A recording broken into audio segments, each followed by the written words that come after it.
अभी आपने देखा कि मैंने चावल धोकर डाले हैं, तो आप भी सोच रहे होंगे कि इनको क्या हो गया है कि ये चावल धो रही हैं। तो भाई चावल धोने का बहुत बड़ा फ़ायदा होता है, ये मैं आपको बाद में बताऊंगी। और मैंने चावल क्यों धोए हैं, क्या करवाऊंगी इन धुले हुए चावलों से, ये सब मैं आपको इस ब्लॉग में बताने वाली हूँ। तो hello everyone, welcome to my new blog. तो एक बात और आपसे शेयर करना चाहती हूँ कि मैंने अपने चैनल का नाम बदल दिया है। पहले मेरे इस चैनल का नाम था तारा वाइटी ऑल, लेकिन अभी बदल के हो चुका है तारा डेली लाइफ स्टाइल। इस बात का आप खास ध्यान रखें। तो रोज़ाना हमारे जीवन में एक प्यारी सी सुबह होती है और जैसे ही सुबह हो जाती है ना, हमारे काम भी स्टार्ट हो जाते हैं। तो एक बार मैंने सुबह में 4 बजे उठकर झाड़ू पोछा कर दिया था, सारी साफ़ सफाई कर ली थी, बच्चों को नाश्ता बना के स्कूल के लिए भेज दिया। मेरे हस्बैंड जी भी नाश्ता करके दुकान में हैं। लेकिन बच्चों को स्कूल भेजने के बाद में जब सभी लोग अपने अपने काम से लग जाते हैं, तो मेरी आदत है दोबारा से साफ़ सफाई करने की। क्योंकि जब बच्चे सुबह को नहा धो के रेडी होके जाते हैं ना, तो फिर से उनके चप्पलों के जो निशान है वो छप जाते हैं, कपड़े इधर उधर फेंक देते हैं, तो दोबारा से ना साफ़ सफाई करने वाला घर हो जाता है। तो अंदर का झाड़ू पोछा करने के बाद मैंने किचन में भी साफ़ सफाई कर दी। उसके बाद मैं आ गई हूँ अपने लोहे वाली सीढ़ियों पर।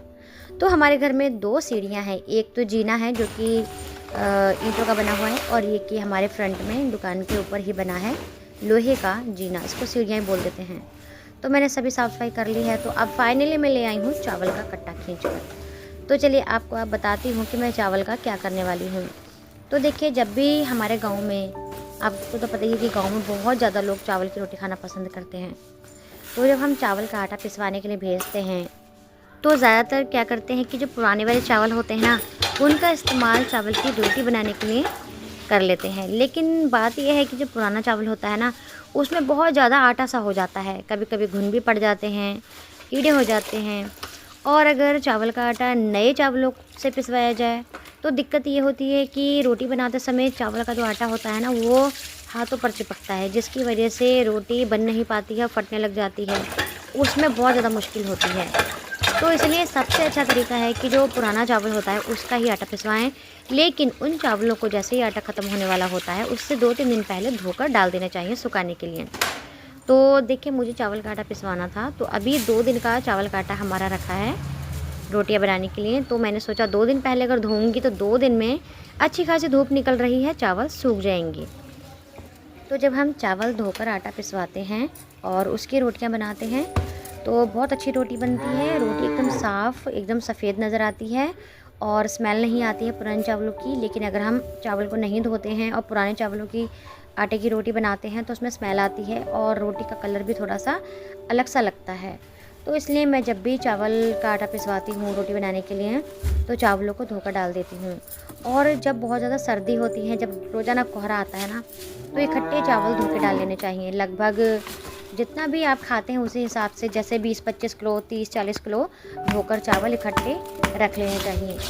क्योंकि ये चावल धुला हुआ होता है, इसका सिर्फ आटा ही बन सकता है, इसे हम खाने के इस्तेमाल में फिर नहीं ले सकते, क्योंकि ये कुछ टूट भी जाते हैं सूखने पर। तो देखिए, मैंने सारा पानी निकाल कर निचोड़ जोड़कर इनको चारपाई पर फैलाया है। तो अभी मैंने चारपाई पर डाला है, बाद में मैं इनको छत पे रखाऊंगी। जैसे ही इनका पानी निकल जाएगा, थोड़े सूख जाएंगे, तो मैं छत पर ले जाऊंगी पूरे कपड़े को उठाकर, उससे बहुत जल्दी सूखेंगे ये। तो पता है, मेरे घर पर ना चावल की रोटी खाना बहुत पसंद करते हैं, बस एक मेरा बेटा सार्थक ही पसंद नहीं करता है। तो मेरे हस्बैंड जी को बहुत ज़्यादा पसंद है, तो इसी वजह से मैंने चावल की रोटी बनानी सीखी हैं। तो अब मैं चावल की रोटी बहुत अच्छी बना लेती हूँ, फूली फूली गर्मा गर्म।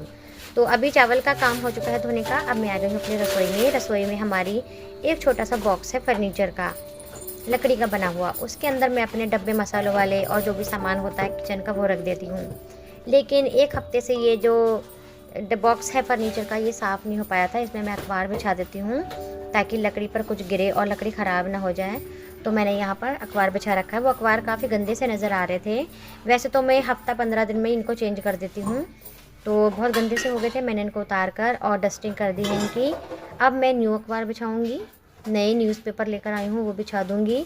साथ ही जो सामान है, डब्बे हैं, उनको पोंछ के फिर से लगा दूँगी यहाँ पर। तो इससे क्या होता है कि किचन ना बहुत अच्छा दिखाई देता है। साथ ही ये बॉक्स रखने से ना किचन में बहुत, मतलब सामान रखने की जो जगह है वो बहुत ज़्यादा बचत हुई है। इसी बॉक्स में मेरा सारा सामान आ जाता है, जो भी डब्बे वगैरह होते हैं सामान के, दाल चीनी नमक के। और मुझे कहीं और शेल्फ वगैरह पे रखने की ज़रूरत नहीं पड़ती है। तो ये जो आप फर्नीचर का बॉक्स देख रहे हैं, तो ये हमारी पुरानी वाली दुकान का फर्नीचर था, जो सामान हम रखते थे। लेकिन जब हमने नई दुकान बनाई तो उसमें नया फर्नीचर लगाया था। तो जो कुछ ख़ास फर्नीचर था उसे हमने नई वाली दुकान में एडजस्ट किया था, बाकी निकाल के बाहर रख दिया था। तो एक दिन मैं अचानक से बैठी थी, मेरे सामने ये बॉक्स आ गया। तो मैंने अपने हस्बैंड जी से कहा कि क्यों ना मैं इसको उठाकर इस पर कलर करके अपने किचन में रख लेती हूँ, इसके ऊपर जो भी सामान के डब्बे हैं वो लगा दिया करूँगी। तो उन्होंने कहा ठीक है रख लो। तो इस तरह से मैंने उठाकर इसको किचन में रख लिया। तो आप खुद देख सकते हैं कि इसका कितना फ़ायदा है। देखिए जो भी डब्बे हैं जिसमें नमक, मिर्च, हल्दी और जो तेल वगैरह होती है वो सब मैंने इसी के अंदर एडजस्ट करके रखे हुए हैं। और वैसे भी बेकार चीज़ों का इस्तेमाल महिलाओं से ज़्यादा करना और कौन जानता है। तो इसी तरह से मैंने भी अपना फ़ायदा देखा और इस बॉक्स को जहाँ ये पड़ा था वहाँ से उठाकर एक व्यवस्थित रूप दे दिया, अपनी रसोई में इसको सजा कर रख दिया। तो इस पर इसी तरह से मैं एक हफ्ते में या फिर 15 दिन में इसका एक बार बदल देती हूँ और इसी में सामान लगा देती हूँ। तो जितने भी बॉक्स हैं, मसालों के डब्बे हैं, सब इसी के अंदर आ जाते हैं। तो इससे मुझे बहुत फ़ायदा मिला है। और वैसे भी मैं पूरी कोशिश करती हूँ कि कोई भी सामान मेरे घर में ख़राब ना हो, किसी न किसी तरीके से ना उसका इस्तेमाल हो जाना चाहिए, क्योंकि बेकार पड़ी हुई चीज़ों में भी तो पैसा खर्च होता है। वो अभी हमें बेकार लगती हैं लेकिन कभी हम उनको अपने इस्तेमाल में लिया करते थे। तो देखिए मेरी साफ़ सफाई हो चुकी है। मैंने नीचे के 4 बॉक्स में अखबार लगाकर सामान को लगा दिया है, साथ में जो बॉक्स हैं उनको साफ़ भी कर दिया है। तो आज मेरे 2 काम फिनिश हो गए हैं। एक तो मैंने चावल साफ़ किए थे, चावल साफ़ करने का हो गया है, और दूसरा किचन में जो ये फर्नीचर का बॉक्स है इसको भी मैंने साफ़ कर दिया है। तो इस तरह से मैंने आज 2 काम ख़त्म कर लिए हैं। और वैसे भी जैसे ही मैंने आपसे कहा था स्टार्टिंग में कि सुबह होती है तो नए-नए काम हमारे लिए निकल आते हैं। तो रोज़ाना कोई ना कोई स्पेशल काम निकल आता है। तो अभी बहुत सारे सिलाई के कपड़े भी पड़े हैं सिलने वाले। तो अभी समय नहीं मिल पा रहा है, जैसे समय मिलेगा तो सिलाई के कपड़े भी मैंने सिलने हैं। तो अभी मेरा सारा साफ़ सफाई का काम हो गया है और अभी मुझे दोपहर का खाना बनाना है। तो अभी मैं नहाकर अपनी रसोई में आ गई हूँ और अब मैं खाना बना रही हूँ। तो मैंने पहले सब्ज़ी बना ली थी, चावल बन रहे हैं और थोड़े फुल्के भी बना रही हूँ मैं, क्योंकि खांसी जुकाम भी हो रहा है मुझे भी, मेरे हस्बैंड जी को भी, बच्चों को भी। तो थोड़े फुल्के ही बना लेती हूँ और कुछ राइस हो जाते हैं। तो सुबह जब मैंने चावल धोकर डाले थे आटा पिसवाने के लिए तो काफ़ी सूख जाएंगे। अभी खाना बनाने के बाद मैं आपको दिखाऊंगी कि चावलों में कितना फ़र्क पड़ा है, किस तरह से सूखे हैं। तो मेरी एक और आदत बहुत ज़्यादा पुरानी है कि मैं खाना बनाने के बाद एकदम किचन को साफ़ कर देती हूँ। ऐसा नहीं है कि खाना बनाकर चले गए हैं, दूसरे काम पर लग गए हैं और किचन में ऐसे गंदा पड़ा है और आटा सारा शाल पर पड़ा है और गैस के ऊपर फैला पड़ा है। मुझे बिल्कुल भी अच्छा नहीं लगता है। मैं खाना बनाने के तुरंत बाद में अपनी रसोई को साफ़ कर देती हूँ और जो खाना बड़े बर्तनों में होता है उनको छोटे में निकाल कर रख देती हूँ। इस तरह से किचन बिल्कुल साफ़ सुथरा रहता है। तो फिलहाल मेरा सारा काम हो चुका है किचन का।